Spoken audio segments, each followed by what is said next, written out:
Hello, students of class 8.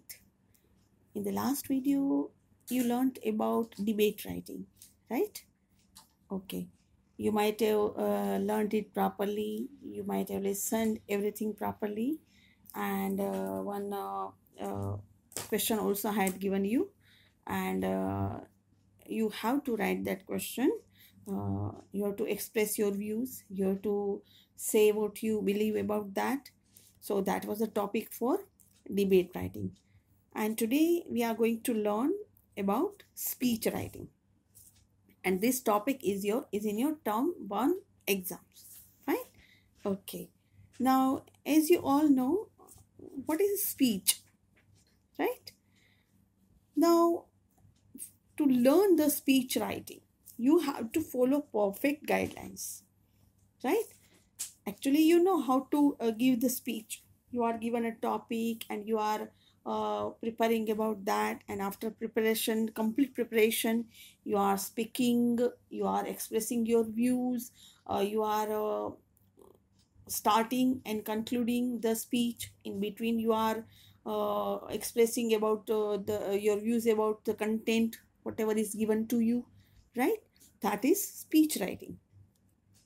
Now, speech is written to express your views in public, right? Actually, it is a written work, right? First, you are thinking, then you are writing, right? And sometimes, if you are not writing, then you have to speak in public, right? So, what is a speech?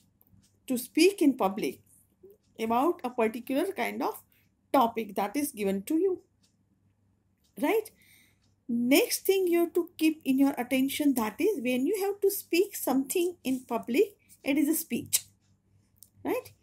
And you also know about the speech, that if you are you study in a class, right, and the whole class is given a topic, a particular topic, as an example about your views of celebration of particular kind of festival.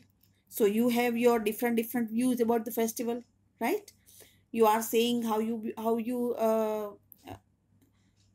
celebrate the festival. Second paragraph, you may write about the importance of festival.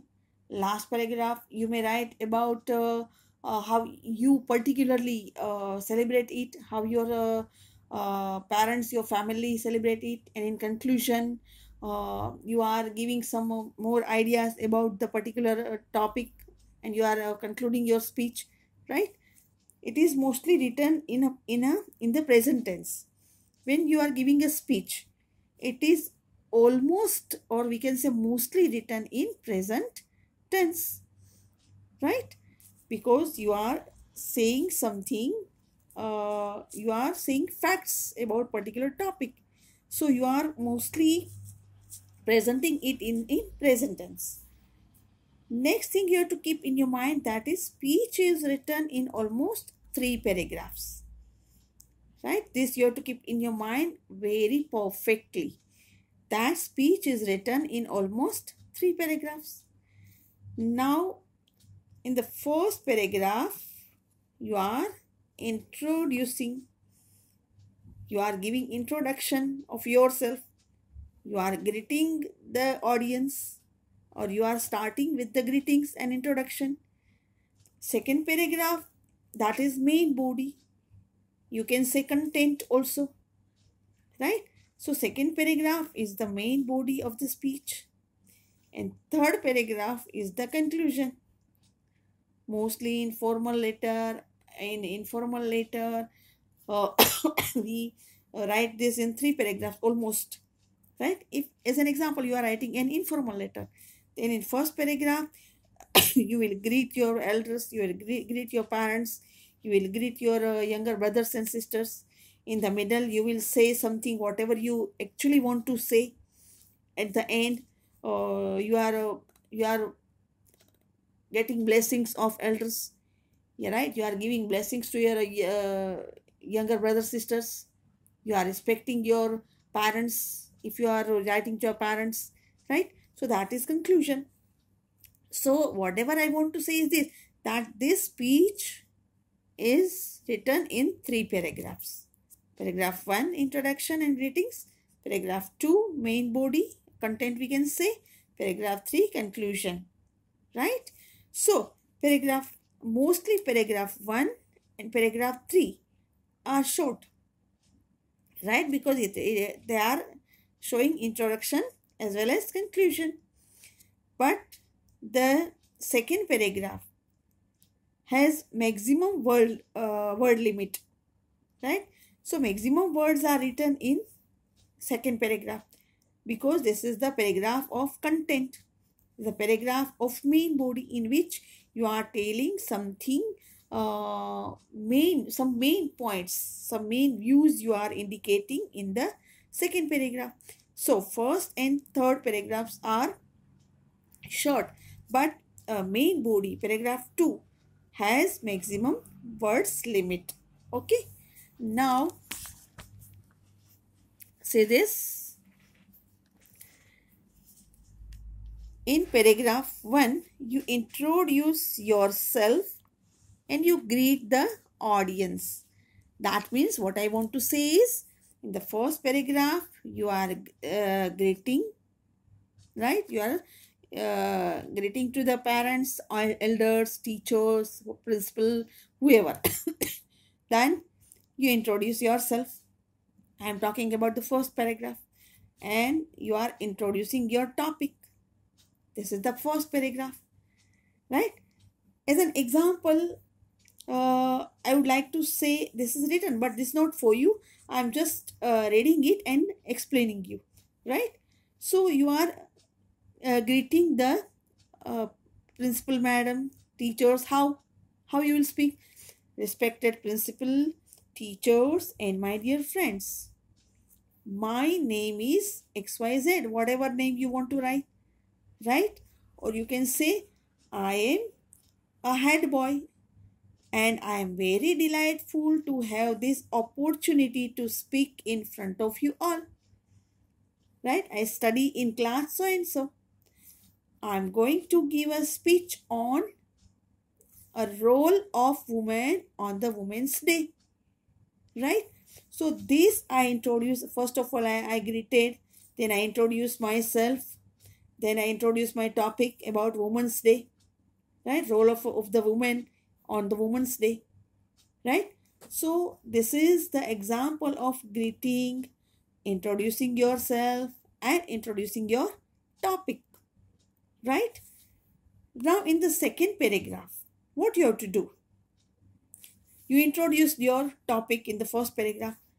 In second paragraph, you are saying something more about your topic.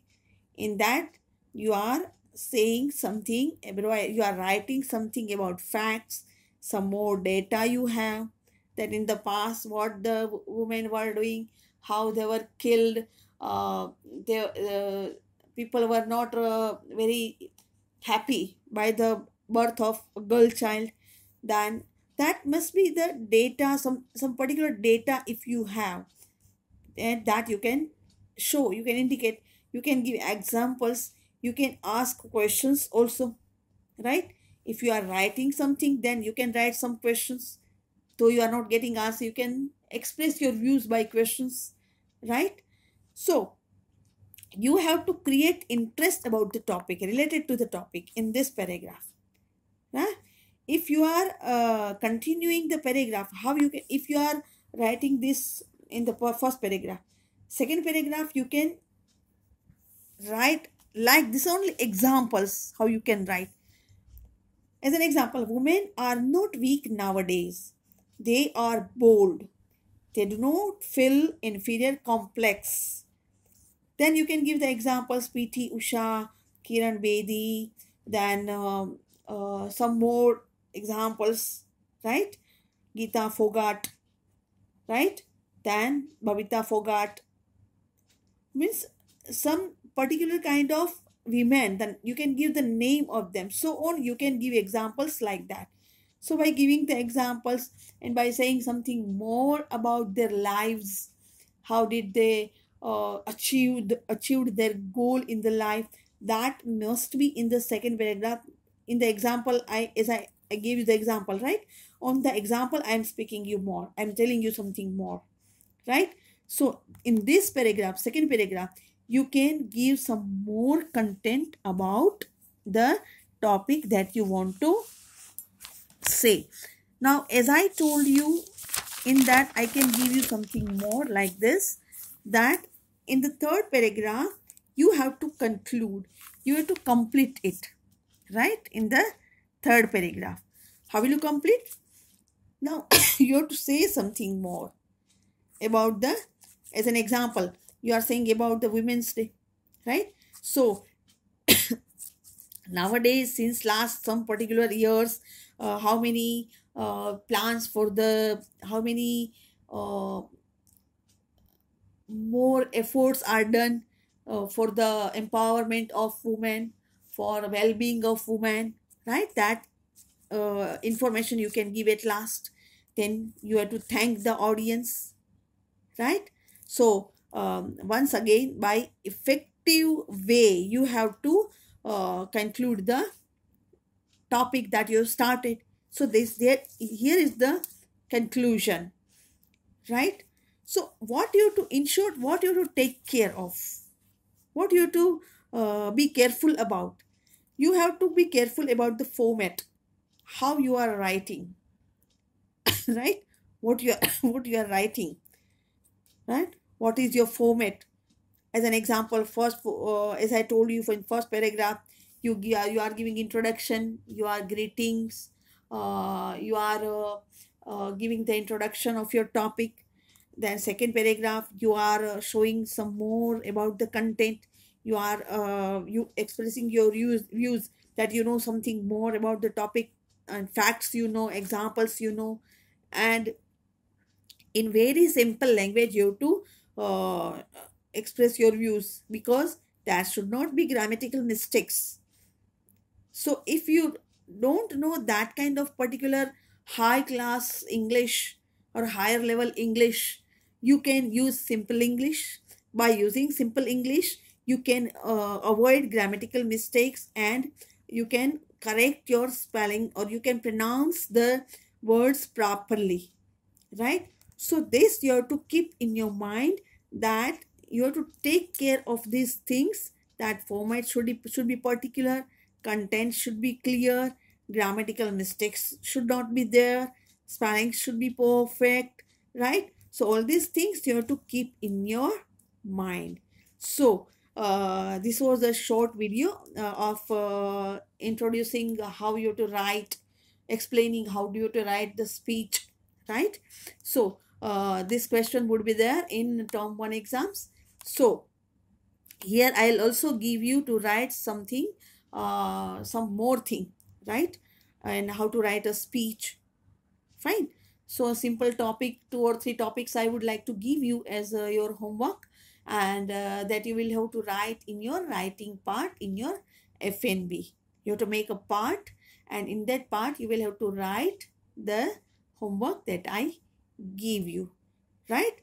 I'm sure that you can understand how to write the speech, and you will definitely write it properly in your own words, as well as keeping this format, keeping these things in your mind, that what you have to remember while writing a speech, right?